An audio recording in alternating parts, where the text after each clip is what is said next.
Welcome back to Marketing Champions. I'm Howard Walpuff, your host on Daily Ad Brief. Again, we're talking about marketers marketing around the country, making great concepts and getting results for their clients. Today, we're out in Tulsa, Oklahoma with Christina Apostolides of Live Beyond the Click. And Christina, welcome to the conversation today. Hi, thank you for having me. I'm excited to be here and kind of share a little bit about what I'm doing and be on the program. Well, that's fantastic, and we love having you. And that leads us really to learn more about you and what you are doing with your clients, and really what Live Beyond the Click is all about. Yeah, okay. Well, I'm excited to share. Live Beyond the Click was born after a long career in traditional media. I was in newspaper business for over 10 years. My first newspaper boss, I remember him telling me the internet wouldn't survive. Well, guess what? It survived, and it has changed our industry as marketers.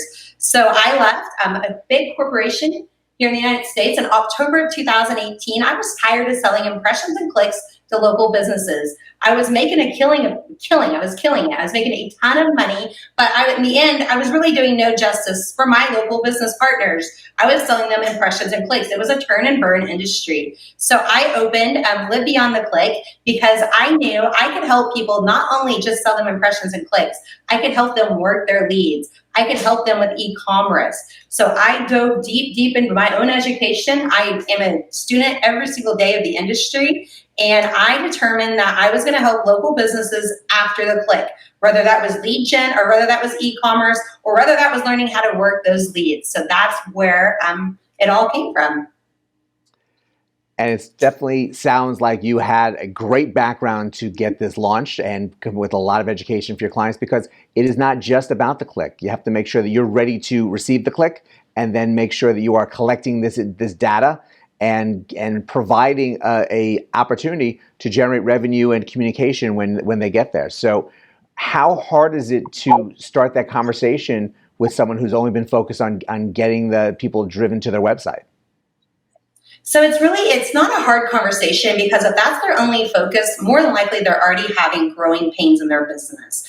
It does work. It works for some, but they want to grow. They want to keep growing. They want to, they want to live the life of luxury, and they want their businesses to support their employees. They want to pay their employees more.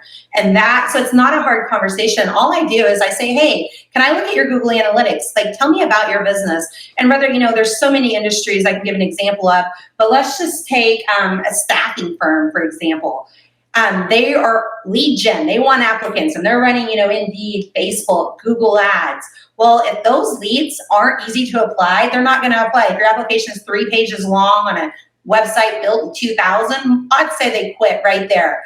So then once we've fixed the website, and then we have to talk about how are they working these leads? Are you working them the moment they come in? Because I believe that is so important. Or you should get a text on your phone the moment a lead drops, and you should text them or call them right there and say, hey, I want to employ you. That's just one example. I work with furniture companies, mattress companies. I work in the pet industry. It's really diving in with your customer and saying, what happens when the lead comes, or what do we need to do to convert the lead, and how does your team work it? So most of the time it starts with a new website, and then it starts with some automation, and then it goes from there, all the way in. And a lot of these companies, I'm sure just didn't know what to do to begin with. So having that guidance and giving them a plan of getting the lead and then what to do with it, with something that translates something to the person on the website, not just the company, really helps grow that revenue and makes them feel a lot better about each day as they're trying to keep the doors open. Absolutely. Absolutely. You see, make it easy for those who are doing the shopping from the laptop, but also those on the other end running the business from the laptop as well.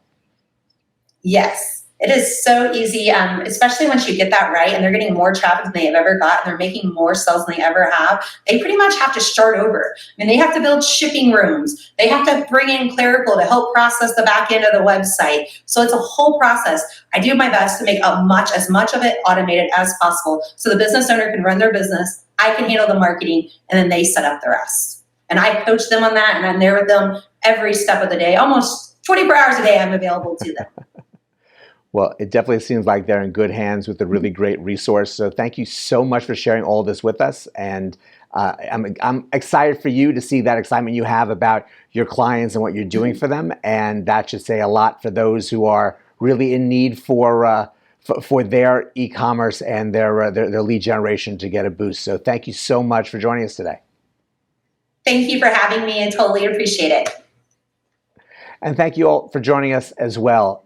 Christina tells a great story about what happens after the click and that lead gen, that e-commerce within your website, having the right tools so that you're generating revenue and generating communication back and forth with your prospects is very important. So you can learn more about Live Beyond the Click at dailyadbrief.com. Go out, have a great rest of today, and we'll see you next time on Marketing Champions.